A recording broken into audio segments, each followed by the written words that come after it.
प्यारे बच्चों, एग्जाम की प्रिपरेशंस के लिए क्या आप चैप्टर की क्विक रिवीजन को ढूंढ रहे हैं? क्या आप सोच रहे हैं कि एग्जाम से पहले 15 से 20 मिनट में मैं अपने चैप्टर को रिकॉल कर लूं? तो ये वीडियो आपके लिए इंपॉर्टेंट है।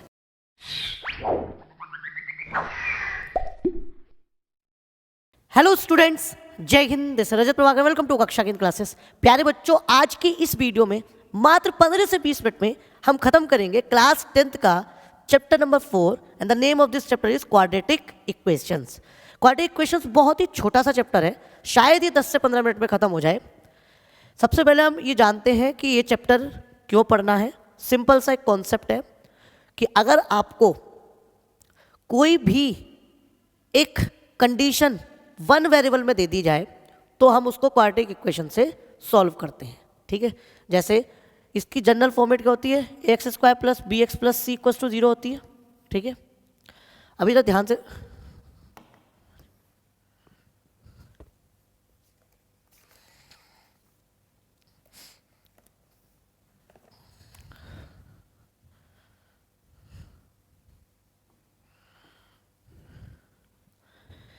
Hello students, Jai Hind, this is Rajat Prabhakar, welcome to कक्षा की क्लासेस।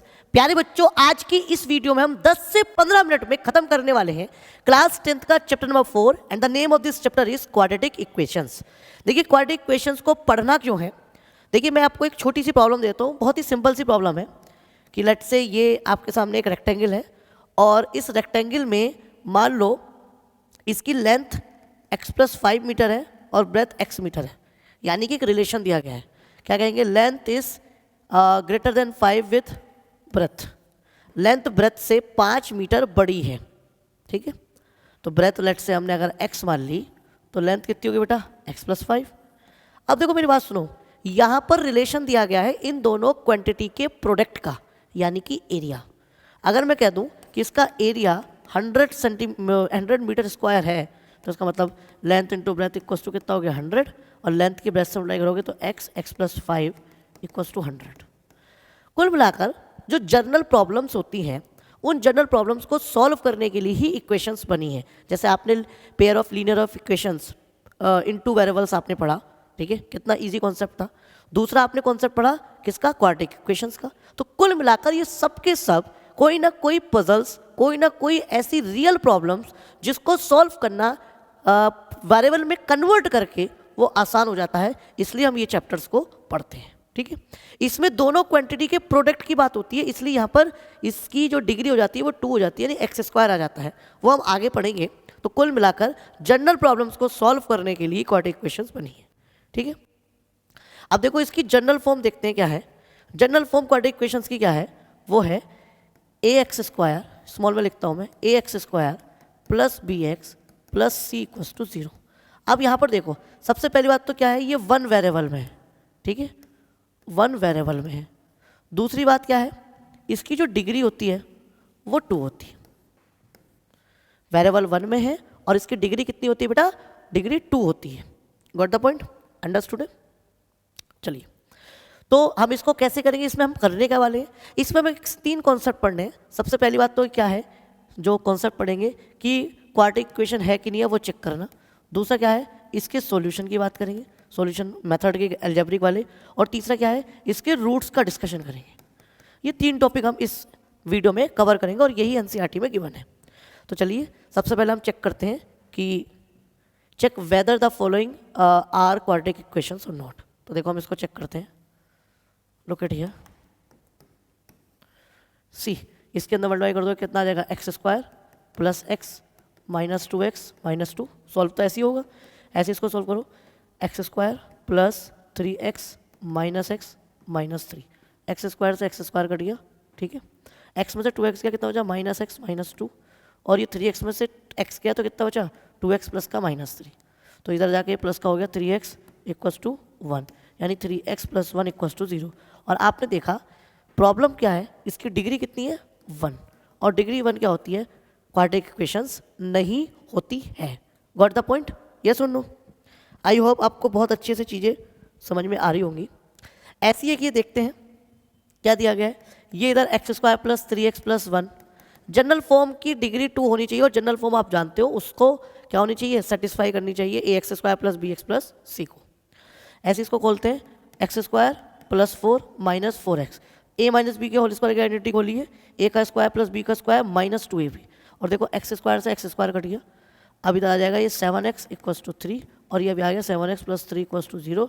तो कुल मिलाकर ये भी क्वाड्रेटिक इक्वेशन नहीं है। तो क्वाड्रेटिक इक्वेशंस क्या होती हैं?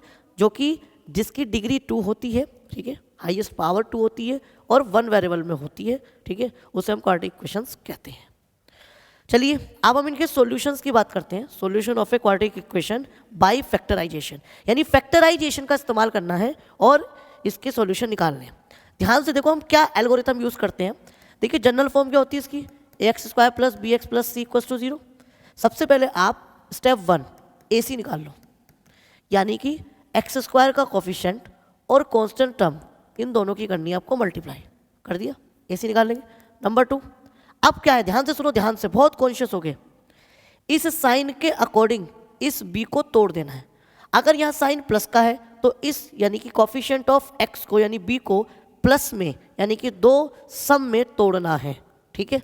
और अगर यह माइनस है तो फिर आप 2 टर्म्स हैं उनके डिफरेंस में इसको तोड़ना है, ठीक है। तो आप क्या करेंगे, इसको आप ब्रेक करेंगे, ठीक है। और नंबर 3 क्या है, जब ये ब्रेक हो गया तो उसके बाद आप इसमें कॉमन लेंगे, ठीक है। तो हम इन 3 स्टेप्स को फॉलो करेंगे और फैक्टराइजेशन का मेथड सीखेंगे। फैक्टराइजेशन का मेथड क्लास 8th में ही इंट्रोड्यूस हो जाता है, तो कोई इतना बड़ा टॉपिक नहीं है, ठीक है। जैसे ये दिया गया है, find the roots of the following quadratic equation. बेटा रूट्स किसे कहते हैं? सबसे पहले रूट्स बता दूं, जो वेरिएबल की वैल्यू निकल कर आती है ना, जो कि इस इक्वेशन को सेटिस्फाई करे, उसे हम रूट्स कहते हैं। तो ध्यान से सुनो, जो वेरिएबल की वैल्यू आएंगी इस इक्वेशन को सॉल्व करने के बाद, और वो इस इक्वेशन को डेफिनेटली सी बात है सेटिस्फाई करेगी, और अगर वो सेटिस्फाई करेगी तो इसका मतलब उसको हम क्या कहेंगे, वैल्यूज ऑफ द वेरिएबल्स को रूट्स कहते हैं। इसके कितने रूट्स आएंगे सर? चूंकि इसकी डिग्री कितनी है बेटा, इसकी डिग्री कितनी है, डिग्री है 2, तो इसके रूट्स भी कितने आएंगे बेटा, 2 निकल के आएंगे। एक रूट नहीं आ सकता सर, आ जाएगा, लेकिन वो दोनों इक्वल रूट्स होंगे। रूट्स हमेशा 2 ही आएंगे, या तो दोनों अलग अलग होंगे या दोनों एक से होंगे, ठीक है। चलो अपना एल्गोरिथम लगाते हैं। सबसे पहले ध्यान से देखिए क्या करेंगे, ये रहा एक्स स्क्वायर कोफिशिएंट 2 और ये रहा आपके सामने क्या कांस्टेंट टर्म। स्टेप 1 इन दोनों की मल्टीप्लाई करेंगे, कितना आ गया 12। अब 12 को इस 12 को ब्रेक करना है, ठीक है, और माइनस में ब्रेक करना है, ठीक है, इसके कोफिशिएंट को सेटिस्फाई करते हुए। मैं बताता हूँ कैसे। पहले आप इसको फैक्टराइज करो, बहुत ध्यान से कॉन्शियस होकर समझो। 2 6 जा 12, 2 3 जा 6, 3 1 जा 3 आ गया। तो आपके 12 के फैक्टर जो आ गए कितना आ गए, 2 × 2 × 3 आ गए, ठीक है। अब इसको किस तरीके से तोड़ेंगे, 2 2 जा 4 × 3, 4 3 जा 12 और 4 में से 3 गया 1। ध्यान से देखो, इन दोनों को माइनस करने के बाद, दोनों रूट्स को माइनस करने के बाद आ रहा है कि नहीं आ रहा है कोफिशिएंट, एक्स का कोफिशिएंट 1 आ रहा है, और इन दोनों का प्रोडक्ट कर दिया जाए तो क्या आ रहा है, AC की वैल्यू आ रही है, सेटिस्फाई। हमेशा यही ध्यान रखना, दोबारा ध्यान से सुन लो, कोफिशिएंट ऑफ एक्स सॉल्व होके आना चाहिए 1, और कैसे आना चाहिए, माइनस करके। तो हमने देखो इसके रूट्स निकाले 12 के और उनको इस तरीके से एडजस्ट किया कि उनका डिफरेंस तो 1 आए, लेकिन उनका प्रोडक्ट जो है AC के यानी कि coefficient of x square constant term के प्रोडक्ट के बराबर आए, एंड विच इज क्या आ रहा है 4 और 3। 4 और 3 की मल्टीप्लाई 12 आती है, और 4 में से 3 को सब्ट्रैक्ट करेंगे तो कितना बचता है 1। तो ध्यान से देखिए, ये 2x स्क्वायर ऐसी प्लस इस 4 में से 3 को माइनस कर दो, x ऐसी -6 = 0। डन। अब देखो क्या करेंगे, 2x स्क्वायर मैंने कहा ना कॉमन लिया जाएगा, तो पहले इस x की दोनों में मल्टीप्लाई करो 4x, इसमें मल्टीप्लाई करोगे -3x -6 = 0। इन दोनों में से क्या कॉमन दिख रहा है आपको, 2 और 4 में से 2 कॉमन आ जाएगा, एक्स स्क्वायर और x में से क्या कॉमन आ जाएगा, x, तो कितना बचा x + 2। डन। आगे इन दोनों में से क्या कॉमन आ जाएगा, -3, कितना बचा x + 2 = 0। तो ये आ गया x + 2 और ये आ गया 2x - 3 = 0। अब ये दोनों आ गए इसके फैक्टर। अब इन फैक्टर को कहाँ में चेंज करना है बेटा, इन फैक्टर को चेंज करना है आपको रूट्स में। तो x + 2 = 0, इनको ले लिया आपने 0 के इक्वल, तो x की वैल्यू आ गई -2। इधर देखो, इस 2x - 3 को किसके इक्वल ले लिया, 0 के, तो 2x की वैल्यू आ गई 3। इट इम्प्लाइज दैट x की वैल्यू कितनी आ गई, 3/2। तो इसके दो रूट्स कौन कौन से आए, एक -2 and 3/2। Got the point? I hope आपको समझ में आ गया होगा। चलिए फिर भी मैं एक और क्वेश्चन लेता हूँ जिससे आप इसको और बेहतर तरीके से विजुलाइज कर पाएँ, ठीक है। ऐसे मैंने ले लिया एक, इनर बोर्ड में हम देख लेते हैं बेटा, ठीक है। एक क्वेश्चन ले लेता हूँ मैं, 6x² minus x minus 2 equal to 0। Understood. अब देखो क्या करेंगे, अभी बताया मैंने, x² के कोफिशिएंट और कांस्टेंट टर्म की करेंगे मल्टीप्लाई। कितना आ गया 12। ये तो सेम ही क्वेश्चन हो गया शायद। यस, कुछ और लेते हैं। यस, कुछ और लेता हूँ मैं बेटा, देखो ध्यान से, 3x² माइनस 2√6x + 2 = 0। इसको देखते हैं बेटा, बड़ा प्यारा क्वेश्चन है, बहुत ध्यान से देखिए। इसका कोफिशिएंट कितना है x² का 3, इसका कोफिशिएंट कितना है 2, यानी कितना आ गया 6। अब 6 के ऐसे फैक्टर करो कि 2√6 आ जाए, ऐड करके प्लस का साइन चेक करो, हो जाएगा, रिलैक्स।